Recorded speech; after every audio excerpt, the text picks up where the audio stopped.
इसी तरह के वीडियो पाने के लिए एंड जीके क्यूज के लिए सब्सक्राइब करें एंड सपोर्ट करें। धन्यवाद। हेलो फ्रेंड्स, स्वागत है आपका वर्मा कोचिंग JCERT में। आज लेकर हाजिर हैं क्लास 9 का इकोनॉमिक्स, इसमें हम क्वेश्चन का आंसर करेंगे पार्ट 2। पिछले वीडियो में हम अध्याय 1 का क्वेश्चन आंसर किया है, आप हमारे प्लेलिस्ट के माध्यम से देख सकते हैं। आज इसमें हम क्वेश्चन का आंसर करेंगे संसाधन के रूप में लोग। इसमें अभ्यास का क्वेश्चन का आंसर करेंगे। आइए शुरू करते हैं आज का पहला क्वेश्चन। पहला क्वेश्चन है, संसाधन के रूप में लोग से आप क्या समझते हैं। इसका आंसर देखते हैं कि लोग अधिक संसाधन बनाने के लिए प्रकृति का सबसे अच्छा उपयोग कर सकते हैं। यही कारण है कि मानव को एक संसाधन माना जाता है। संसाधन के रूप में किसी देश के कार्यरत लोगों को उनके वर्तमान उत्पादन कौशल एवं योग्यताओं का वर्णन करने का एक तरीका है। यह मानव की क्षमताएं हैं जो एक भौतिक सामग्री को मूल्यांकन संसाधन में स्थानांतरित करने में मदद करती है। अन्य संसाधन की भांति जनसंख्या भी एक संसाधन है जिसे मानव संसाधन कहा जाता है। दूसरा क्वेश्चन देखते हैं। दूसरा क्वेश्चन है कि मानव संसाधन भूमि और भौतिक पूंजी जैसे अन्य संसाधनों से कैसे भिन्न है। तो आंसर है इसका कि मानव संसाधन उत्पादन के लिए भूमि और भौतिक पूंजी जैसे अन्य संसाधनों का उपयोग करता है। लोगों को एक परिसंपत्ति बनाया जा सकता है यदि हम उनमें शिक्षा, प्रशिक्षण एवं चिकित्सा सुविधाओं के द्वारा निवेश करें। जिस प्रकार भूमि, जल, वन, खनिज आदि हमारे बहुमूल्य प्राकृतिक संसाधन हैं, उसी प्रकार मनुष्य भी एक बहुमूल्य संसाधन है। अन्य संसाधन अपने आप उपयोगी नहीं हो सकते। यही कारण है कि मानव संसाधन को अन्य संसाधनों से बेहतर माना जाता है। दूसरा हो गया। तीसरा देखते हैं। तीसरा है, मानव पूंजी निर्माण में शिक्षा की भूमिका क्या है। देखते हैं। तो उत्तर है इसका कि शिक्षा मानव पूंजी निर्माण का सबसे महत्वपूर्ण घटक है। एक उचित शिक्षा का प्रशिक्षण इस मानव पूंजी के गठन को सक्षम बनाता है। एक शिक्षित आबादी एक संपत्ति है, एक संसाधन है। यह कहने की आवश्यकता नहीं है कि यह शिक्षा ही है जो एक व्यक्ति को उसके सामने उपलब्ध आर्थिक अवसरों का बेहतर उपयोग करने में सहायता करती है। शिक्षा श्रम की गुणवत्ता में वृद्धि करती है, कुल उत्पादकता में वृद्धि करने में भी सहायक करती है। क्लियर है। चौथा देखते हैं।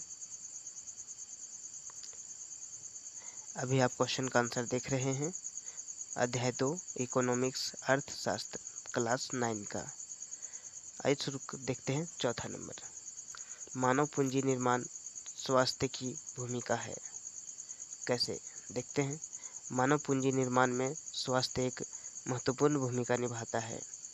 एक स्वस्थ व्यक्ति को अपनी पूरी क्षमता का एहसास होने से अधिक संभावना और यह अर्थव्यवस्था के लिए एक संपत्ति बन सकता है। अस्वस्थ व्यक्ति को अपनी क्षमता का एहसास कम होता है और यह अस्वस्थता के लिए एक उत्तरदायित्व बन सकता है। ठीक है। पांचवा है, किसी व्यक्ति के कामयाब जीवन में स्वास्थ्य की क्या भूमिका है। एक व्यक्ति का स्वास्थ्य उसे उसकी क्षमता का एहसास करने में मदद करता है और उसे बीमारी से लड़ने की क्षमता भी देता है। एक अस्वस्थ व्यक्ति अपने काम के स्थान के लिए एक दायित्व है। किसी व्यक्ति का स्वास्थ्य सीधे उसकी चंचलता से जुड़ा होता है।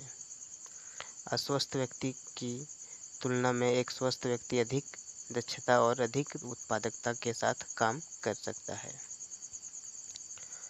देखते हैं क्वेश्चन नंबर 6। प्राथमिकता द्वितीयक और तृतीयक क्षेत्रों में किस प्रकार की विभिन्न आर्थिक क्रियाएं संचालित की जाती है। आइए पहले देखते हैं प्राथमिक क्षेत्र में प्राकृतिक संसाधनों के निष्कर्षण और प्रसार से संबंधित गतिविधियां शामिल है। कृषि, वानिकी, पशुपालन, मछली पालन, मुर्गी पालन, खनन और उत्खनन इस क्षेत्र में की जाने वाली गतिविधियां है।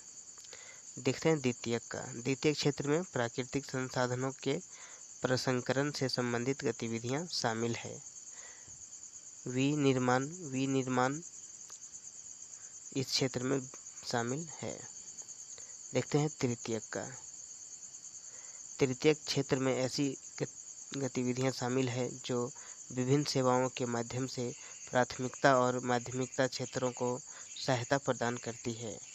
व्यापार, परिवहन, संचार, बैंकिंग, शिक्षा, स्वास्थ्य, पर्यटन, बीमा आदि तृतीयक गतिविधियों के उदाहरण है।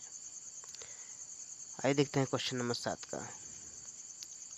7 है कि आर्थिक और गैर आर्थिक क्रियाओं में अंतर। तो राष्ट्रीय आय में मूल्य जोड़ने वाली गतिविधियों को आर्थिक गतिविधि कहा जाता है। इसके दो भाग हैं, बाजार गतिविधियां और गैर बाजार गतिविधियां। और गैर आर्थिक गतिविधियां वे हैं जो राष्ट्रीय आय में नहीं जोड़े जाते। उदाहरण के लिए एक व्यक्ति जो घरेलू काम करता है। क्लियर है। 8वां नंबर, महिलाएं क्यों निम्न वेतन वाले कार्यों में नियोजित होती है। देखते हैं। देखिए, शिक्षा और कौशल बाजार में एक व्यक्ति की कमाई के प्रमुख निर्धारक है। लैंगिक भेदभाव के कारण महिलाओं को आमतौर पर शिक्षा और राष्ट्रीय आय के योगदानकर्ता बनने के लिए आवश्यक कौशल से वंचित किया जाता है।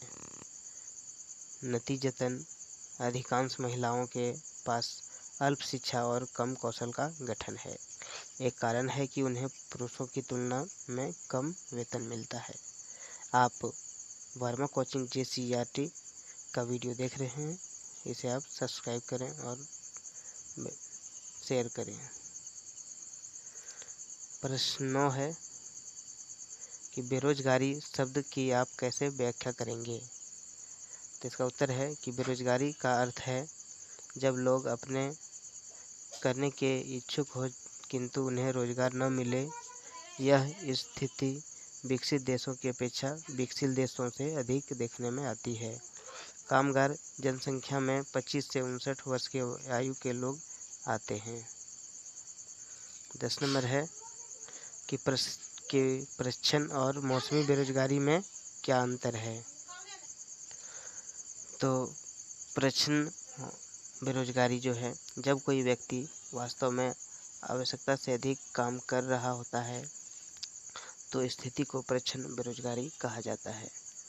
उदाहरण के लिए, यदि कोई कृषि गतिविधि में 8 लोग लगे हुए हैं लेकिन इस कार्य गतिविधि को वास्तव में 5 लोगों की सेवा की आवश्यकता है तो 3 व्यक्ति अतिरिक्त हैं। अगर 8 में से 3 लोगों को वापस ले लिया जाता है तो कुल उत्पादन अप्रभावित रहेगा। अब मौसमी बेरोजगारी जो है, मौसमी बेरोजगारी तब होती है जब लोग साल के कुछ महीनों के दौरान ही नौकरी पाते हैं।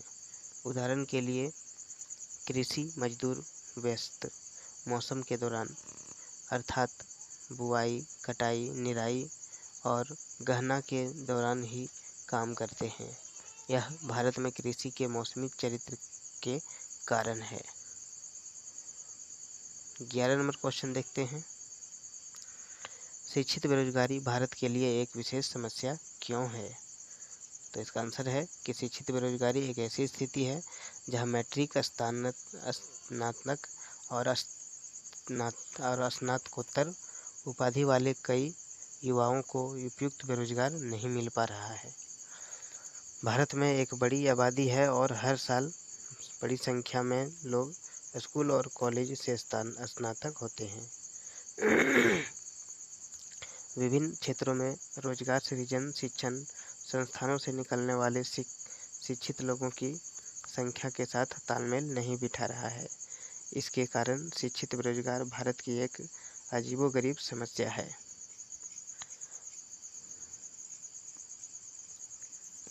12 नंबर का क्वेश्चन है कि आपके विचार से भारत के किस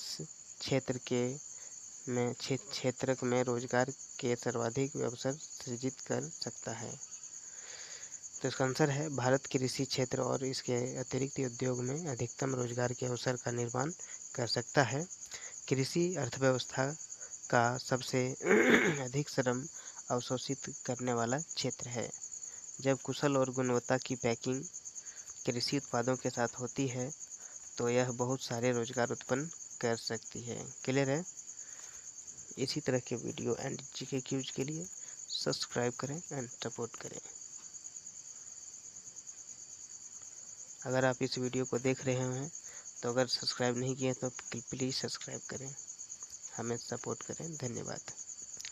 तीसरा देखते हैं, क्या आप शिक्षा प्रणाली में शिक्षित बेरोजगारों की समस्या दूर करने के लिए कुछ उपाय सुझा सकते हैं।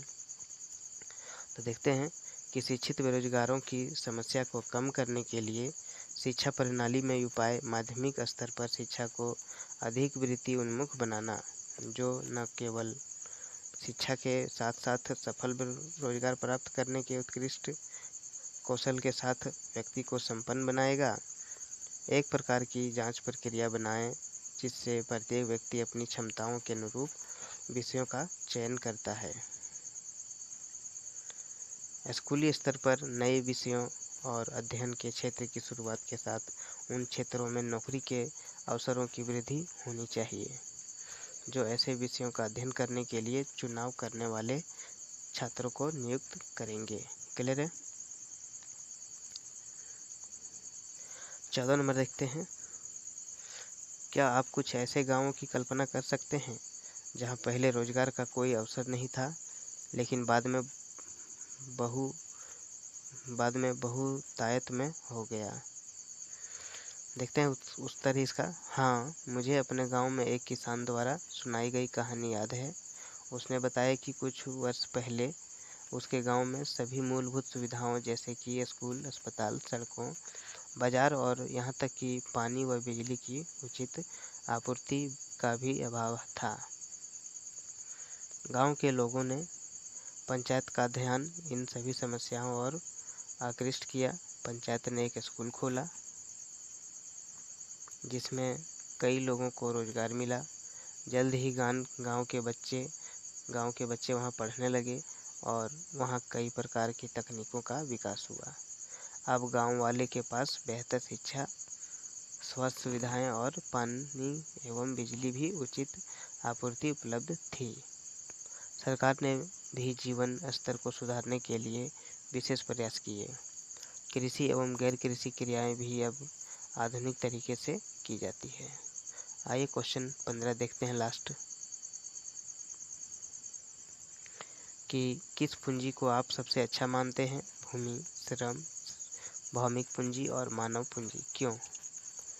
देखिए, मानव पूंजी उत्पादन के लिए भूमि, श्रम और भौतिक पूंजी जैसे अन्य संसाधनों का उपयोग करती है।